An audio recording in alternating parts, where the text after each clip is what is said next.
Biden పోటీలో ఉంటే Trump విజయం ఖాయం. మరి ట్రంప్కి ప్రత్యర్థి కమలా హ్యారిస్ అయితే ఆమె విజయం ఖాయం అన్నటువంటి రూట్లో ఇప్పుడు కథ నడుస్తోంది.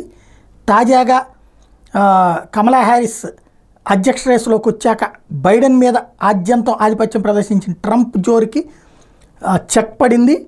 మానసిక చురుకుదనం, సవాళ్ళను ధీటుగా ఎదుర్కోగల సత్తా విషయంలో ట్రంప్ కంటే కమలా హ్యారిస్కే అమెరికన్లు జైగొడుతున్నారు. రాయిటర్స్, ఇప్సోస్ రెండు చేసినటువంటి తాజా సర్వేలో 56% మంది కమలా హ్యారిస్కి ఓటేస్తే ట్రంప్కి 49% మందే ఓట్లేశారు.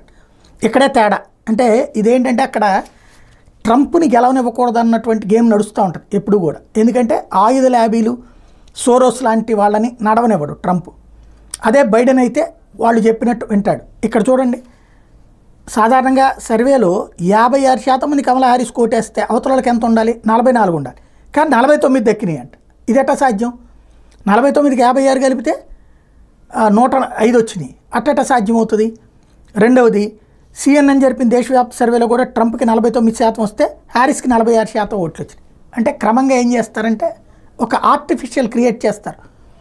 అయిపోయిందని. ఇది పనిచేసింది ఆంధ్రప్రదేశ్లో. జగన్ పని అయిపోయింది అన్నటువంటి సర్వేలు ఇది. అక్కడ పనిచేస్తుందా లేదా చూడాలి.